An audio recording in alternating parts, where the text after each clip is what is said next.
Hi guys and welcome. I am Dr. Nanette K. Hartley and I am here to introduce you to your shell. This is for our online chemistry classes. So I just wanted to show you around what your resources are, talk a little bit about what you can expect out of this class and what exactly I need you to do. So this course was recorded in fall 2025. It may not be exactly what you're looking at for a different semester because I don't always record these. So it may the dates may be a little bit different for your section. It may look a little bit different, and this may not be for your exact section number. Okay, so here's the basis of what we do. So the first thing you'll see is these start here. It'll have a checklist for you, which you should definitely look at. There will be information about when your first homework assignments are due. There's a fourth day of class. It's always the fourth day of class. There'll be a link to this introductory video. There'll be a link to the schedule for your course. There'll be a link to Alex, where you'll have to create your Alex account, okay, and details for how to do that. So if you click this link right here, it'll take you to how to get signed up for Alex, and then there'll be a link over here eventually that will take you directly into Alex so that you can do your homework, okay? There will be some worksheets that are available, and I'll show you those in just a few minutes. You'll have a link to the exam handouts, and I'm going to open those in a new tab so that we can look at those. So you will get exam handouts. These exam handouts for you, since this is a virtual class, you will need to have a copy of these printed so that you can use them on the exams. You need to have nothing written on them. You will need to show them to the camera as you're doing your environment check and all of those other things so that I can make sure that you have a copy that has nothing written on them. There are 14 pages of this. It is very important that you have this for the exam. The expectation is that you will have these to use. So if you don't have it, there's a problem because I'm expecting you to be able to use this. Okay. It's a good idea to practice with your Alex and your, the other homeworks that you do with this in mind. Because if you have this, then you should be able to practice doing that stuff and get used to where things are. There is information on these handouts that isn't necessarily labeled. Like, for instance, this is Avogadro's number. It doesn't say what it is, but that's what it is. So that value is there for you to use. This is the value I expect you to use for that. Now notice we do have a new statement in our syllabus which states that in order for you to get full credit on your exams, you must use any constants that are provided to you exactly as provided. So when you work on these problems, any constants that I have given you need to be done exactly as they exist here. So Avogadro's number needs to be 6.02214 times 10 to the 23rd. Faraday's constant, 96,500 joules per volt times mole. We talk about R, it's 0.0820574 liters atmospheres per mole Kelvin, or 8.31446 joules per Kelvin mole. Okay, the value of Kw is 1.01158 times 10 to the minus 14th. Okay, so these are not always standard values that we would expect. Where do these values come from? They're the values that came in from Alex. The expectation is that you will be using these values unless you get something else on the test. Okay, so use these numbers. If you don't use these numbers, you can be accused of cheating. Okay, so that is the statement from the syllabus. Now we'll go ahead and show you that statement. So if you come down here and you look, we do have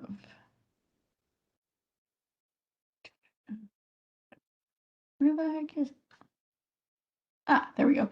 Trident Technical College Artificial Intelligence Policy Statement.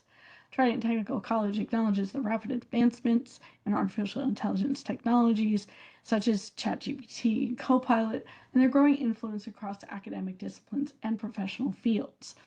These tools are reshaping how faculty and students learn, engage, and prepare for the classrooms, both inside and outside for their careers, both inside and outside the classroom.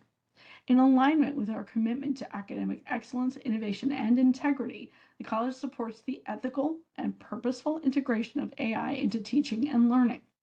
Divisions and departments retain the discretion to determine whether and how AI tools may be used in their courses, including assignments, assessments, and instructional activities. Students should consult their course syllabi and instructors for specific guidance. All submitted work must be students' own original efforts unless otherwise specified. When AI tools are used with instructor approval, students are required to clearly acknowledge and cite their use in accordance with the formatting standards of the course discipline or department guidelines. Students are encouraged to seek clarification from their instructors regarding acceptable use of AI in each course. Failure to properly cite or disclose the use of AI tools may constitute a violation of Trident Technical College's student code and could result in disciplinary action. Students in the physical sciences must use the data and formulas provided to them on the exams, or they will receive no credit for any questions solved using data that is not from that source. For me, that means those exam handouts. Okay.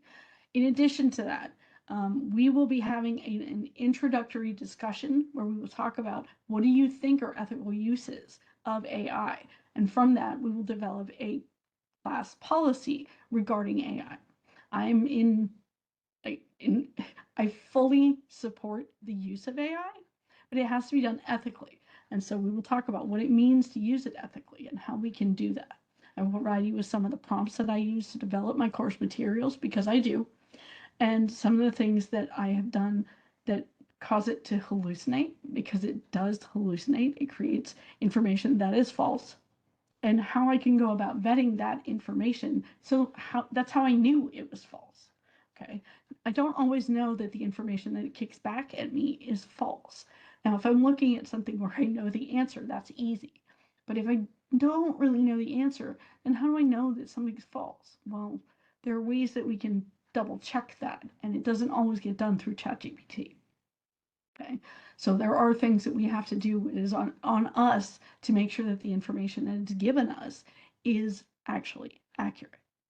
Now, ethical use doesn't mean that I can ask the question and take the answer directly from ChatGPT. That's not what that means. Okay, there are ways that we can use it, and one of the very specific ways that I will talk to you about using it, and that I encourage you to use it, is as a tutor. And I do have this set up for you.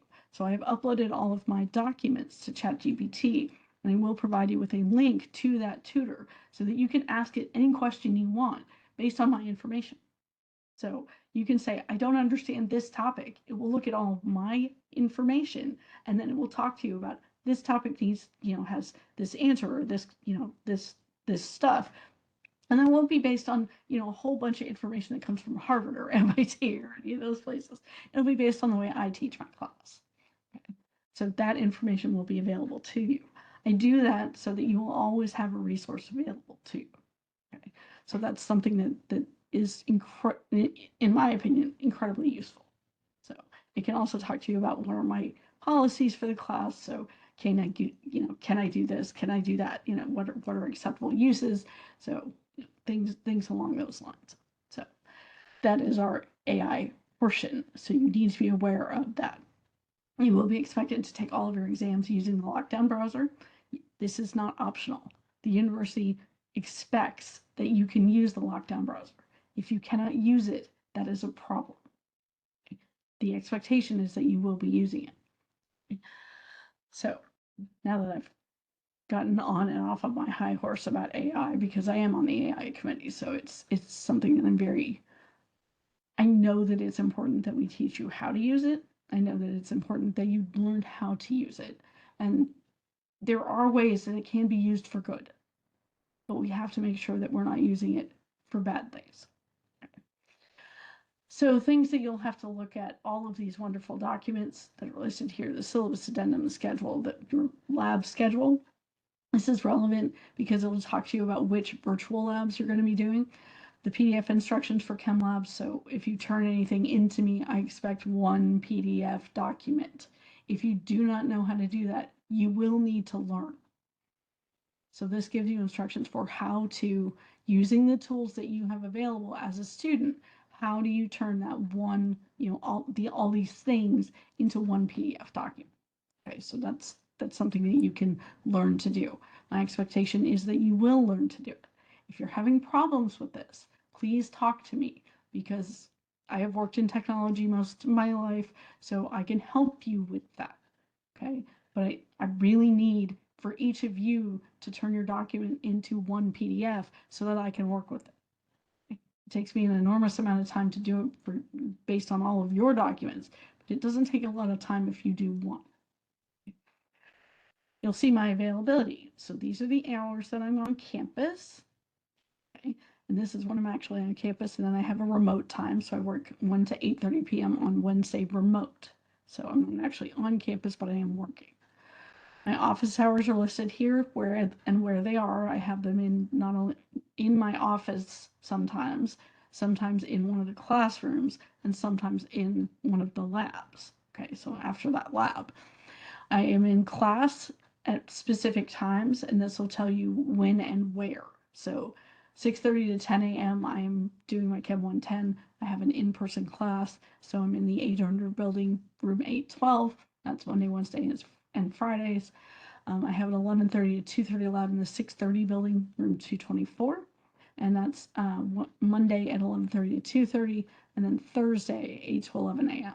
So that's when I'm in class. Outside of that, I can be reached to make appointments, and you can make appointments with me anytime on Tuesday. That is my normal day for office hours. I do have one recurring appointment with a student that's been set up for 10 a.m. on Tuesday. So that time is actually taken on my calendar right now. What you'll see in some of my emails, I have a link to a bookings page so that you can book time with me if you choose to do so. And that is perfectly fine. I don't mind if you want to book time on my calendar so that you and I can speak about anything, whether that's your grade, whether that's how to do stuff. It's entirely up to you. Okay, so I'll make sure that that information is available for you as well. Right, so that's my availability. There is the lab manual, and that's a copy of what we do in the physical labs, just informational for you, a little background about what we do. This is a set of the technological requirements for this course and some of the prerequisites. So the minimum computer requirements that are required by the university, what you need to be able to, what the expectation is for you from computer skills and resources. And that's taken from the website. Your calculator requirements, okay? So because you are required to use a calculator, understand that no device that can connect to the internet, including a cell phone or other computer, can be used during testing. Okay? If I see you with a cell phone, that is automatic reasons to report you for academic misconduct. Okay? I do watch these videos. Well, let me amend that. I pay someone to watch these videos. So I have a person that I pay to watch these videos for me. So that person will watch and say, oh, wait, we got a problem here. Oh, wait, we have a problem here, that kind of stuff. So that is some things that you need to be aware of. Now, there's a bunch of student resources that are listed here in terms of what happens and what is available to you. Okay, this list is not comprehensive. One of the things that you'll find is that if you go to the class list, one of the things you'll see in the class list is that we have counseling services. Why is this here? Because you have the option at any time to reach out to a counselor. Now, why would I do that? Counseling services is great because they can help you with all kinds of stuff. Are you having test anxiety?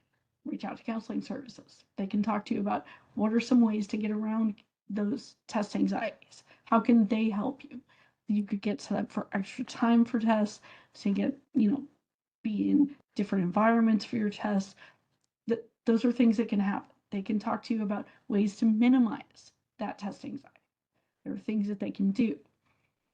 Counseling Services also has a course that you can add. So if you're out here in D2L land, and you click the home, and you go all the way down to the bottom, there'll be courses that are here. And one of the courses that you can find that you'll probably be able to see if you, sorry, I have a bunch of them.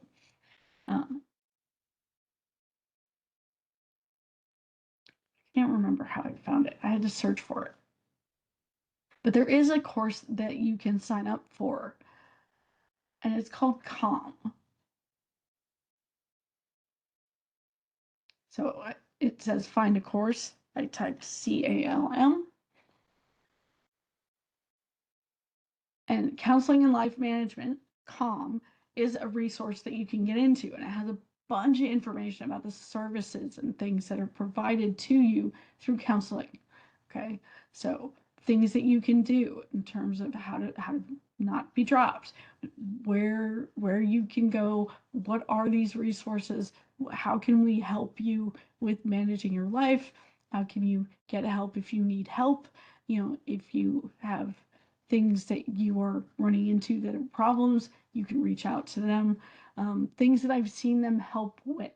So you only have this one computer to do school on and it blows up. That's a huge mess. Does that mean you have to drop your classes? Reach out to them. They can give you some ways and resources to potentially get that thing replaced. Your car blows up and you can't get to work. That's a problem.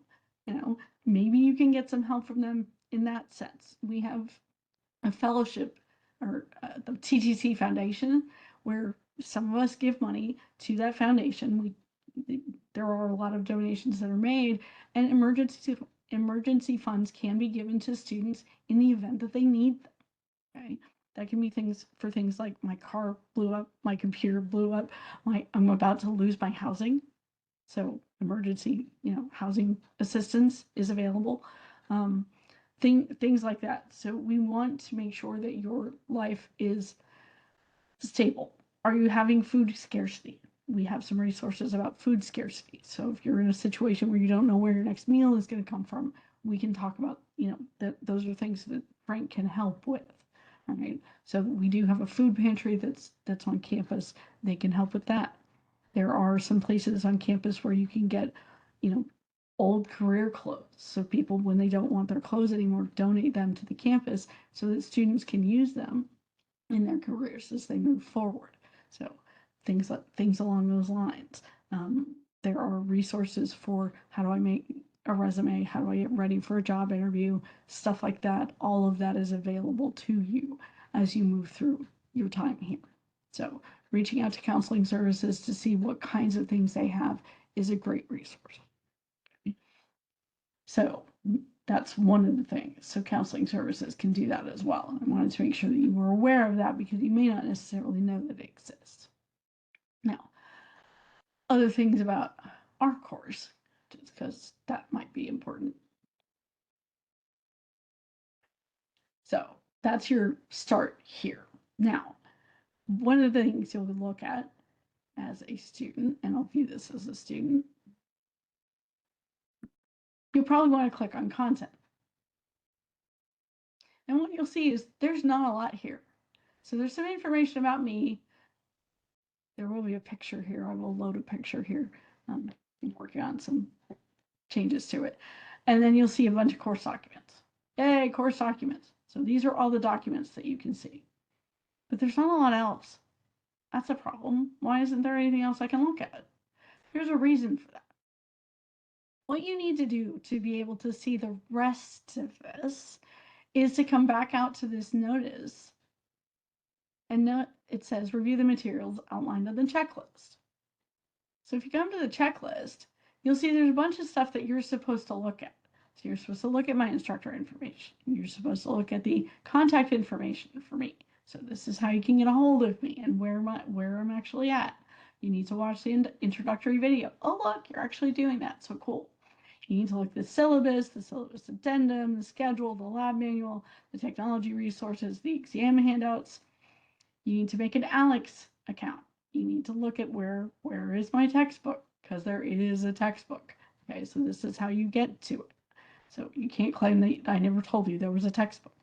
There are assignments. This is how you get to them. Okay. You don't want to be working that pie that is in there once you've done the initial assessment. You want to be working your assignments. So don't claim that I never told you that. This is a tour of the site, so you can see that there are exams, pre-lab quizzes. There are? I don't see that. Well, okay. Let's keep going. It says the first homework assignment, lockdown browser and respondents monitor test. So I can click on that, and that takes me to a quiz that says, well, launch the lockdown browser. And I did that. Okay, so now I've done that. Okay, that was awesome. So now I can go back to what I was looking at, and I can say that I did that, and cool. We can do the acknowledgement activity. And I can start this. And I'm going to go ahead and do it right in front of you because it's not that bad. I shouldn't need the lockdown browser for this.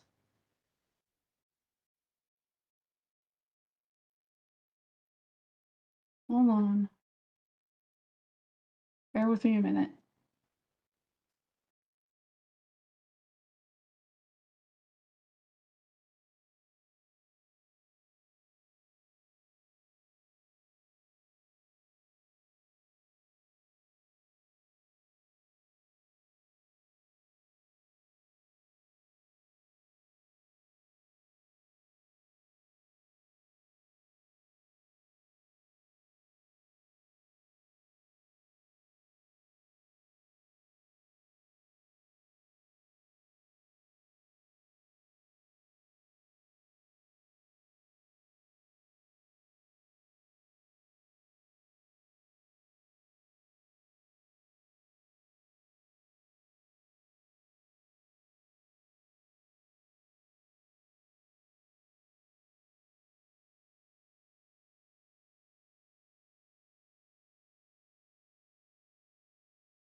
Okay, sorry about that. So we did the lockdown browser test. I clicked that I did that. Now I can go to the acknowledgement activity, and I can go ahead and do this right in front of you because I think it's going to be fairly easy what this says. I hereby acknowledge that I have read and agree to the information presented in the following documents. By my acknowledgement, I am found in if I am found in violation of any of these policies, that violation can lead to disciplinary action up to and including expulsion from this class and reporting for academic misconduct. I read the syllabus, I read the schedule, I read my syllabus addendum. I acknowledge there's a lab component of this course and that participation in the lab is required to pass the class. I found the lab manual and reviewed the lab manual upon which the virtual labs were chosen. I understand that Alex is a required part of the class for both the lecture and the lab, and I've set up an account on Alex to use through D12 for this course.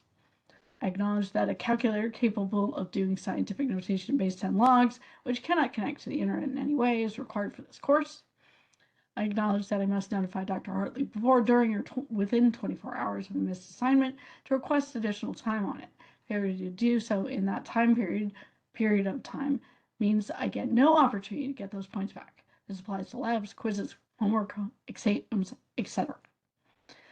I acknowledge that I am aware that for each hour I spend in class, approximately 1 hour of study time outside of class is required. I also acknowledge that it is expected for this course a student would be in class 12 hours a week in a week due to the lecture and lab components. So 2 3-hour labs a week plus 3 hours of lecture.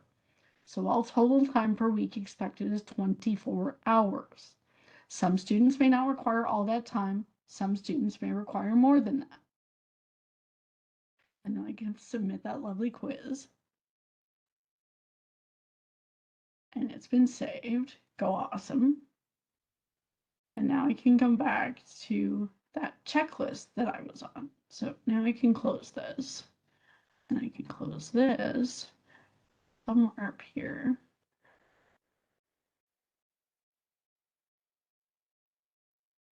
I can now say I did that. Now, for reasons, I'm going to close this out and say save. And now I'm going to come out here and go back to content. Look at that. There's a bunch of new stuff. And that's the rest of the stuff. You will see all of that once you've done that acknowledgement activity. Okay, so you'll see all of the other material once you've done that. So there is material for each exam. The exam thing will tell you what's going to be covered on that exam. Okay, and then you'll see that there is a unit for each of those exams.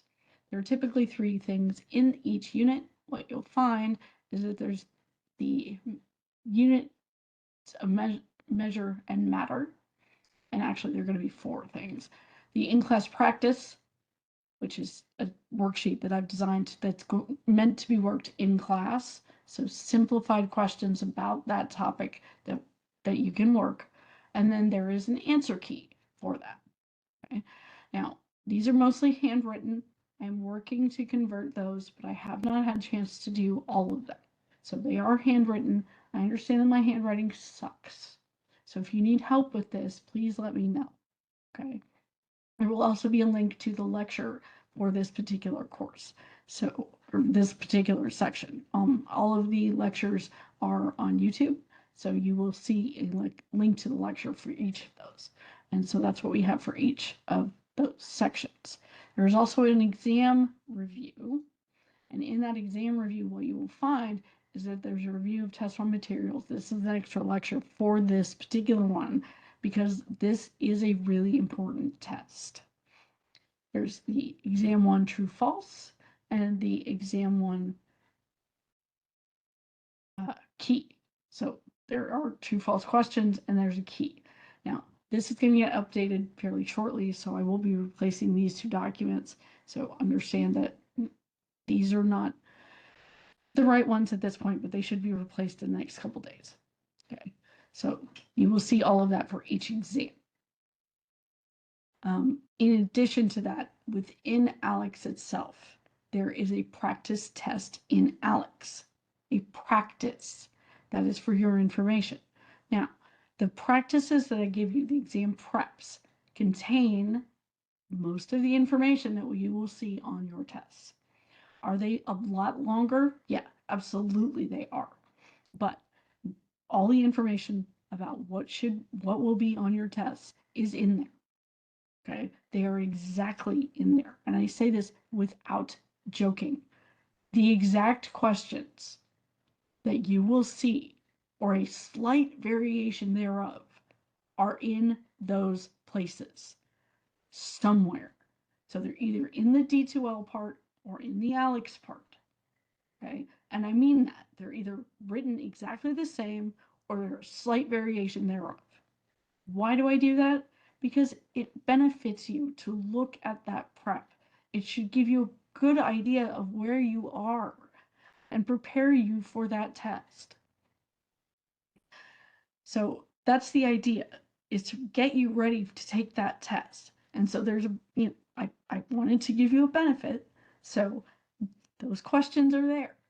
So if you've learned how to solve them, then you should be fine on your exams. Okay? So that's that. Now, there is going to be a lab section down here that is currently hidden. It will have links to all of the labs in Alex so that you'll know what to do and when to do it. Okay. Other than that, there are a couple of discussions. So there's an introductory discussion that you'll need to do. And then we're going to have our discussion on AI usage. So that will be put in there. I'll take care of that. You will have your quizzes. So right now, all that you can see is the lockdown browser quiz, the acknowledgement activity, and the scavenger hunt. Those are the ones that you'll see right now. You'll see your grades page, and this will show you all of the things that are going to be graded. So your homework is 20% of your grade. Your pre-labs are 5%. Your labs are 10%. Your post-labs are 5%. Your discussions are 5%. And that is all of the surveys for the labs. So after you do each lab, you should do a survey for each lab. The tests are 35%. Your final is 20%. And this homework is also part of that. So this should be with the other part. Oh, we've got some repeats. I'll have to fix that. I apologize. So I'll fix that for you. But that's your grade book. So it will show you the things that are going to be graded for you. And like I said, I will get that cleaned up. I apologize. So that's a mess. So there will be some UJ quizzes that you will have links to through the content, but they will be found here. Your class list is here if you need to look at it. You can, a couple of things that we will have checklists. So if you need to get to the checklist, they're here. Groups. So you will have a group so that you can talk to other people. So if you want to have small conversations with other students, you have a couple of other people that you'll be in a group with that you can do that with. There is the online orientation and the online readiness survey. So you can see information about, am I ready for this kind of stuff? And I think that's everything that's in there. Yep. So that's everything that I have. So that's where you'll find all of those things. Oh, surveys. Surveys. Yes. So the surveys actually live here. So there is a link to them in the assignments, and I'll show you that in a minute. But this is where the surveys live. So you are responsible for doing the surveys. Now, do I look at them while you're in class? Absolutely not. I don't want to look at those results until the class is over. But you do get credit for having done them.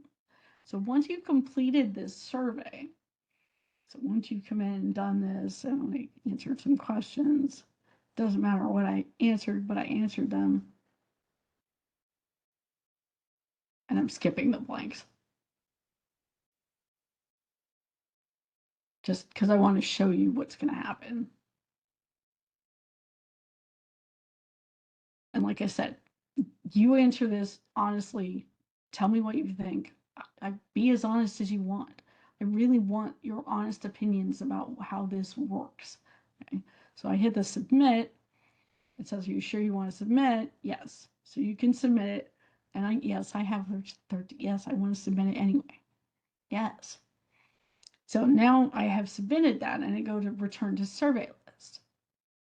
And what you see is that this survey now has one response.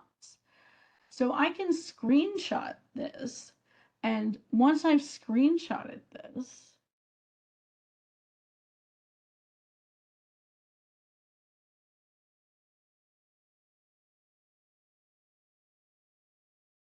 save that.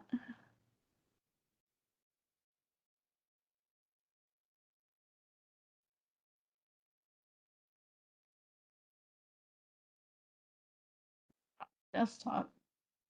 Then when I go to assignments, and again, I need to clean this up a little bit. You'll see that there's some where you can upload the safety rules. This is a document that will be present here that you need to sign. It is absolutely required, even though you're not physically doing the labs. There will be links to the lab. Actually, I need to take those out. You guys won't need those, but they're And you don't need the post lab, so I need to take that out too. But there is links to each of the surveys. So this is the lab 1 survey, and these will take you directly to it. So you can click into the experiment 1 survey, and then you can add a file from your computer.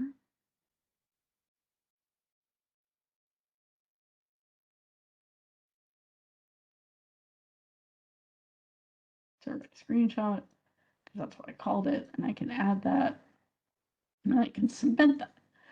The reason that I do that, and it's twofold. One, I have now made a submission, so the system will recognize that I have done something. So I won't automatically get a 0. The second thing is that now that it's there, when I, as an instructor, go to grade that, I don't have to go click in a bunch of other places. I can see, oh, you did that survey, and I can give you 100 points for it right there. Okay. So that's an easy way for me to do your grade. So awesome. That's exactly what I want. So if you do that, that makes it a lot easier for me to be able to do those grades. Okay. So like I said, I will get this cleaned up. The other thing that's in here, underneath assignments, you'll see there are folders for Scratch. Now, as far as your exams go, in addition to showing me the exam handouts with nothing written on them, you have to, and I would say it again, you must turn in your Scratch work for the exams. What do I mean by that?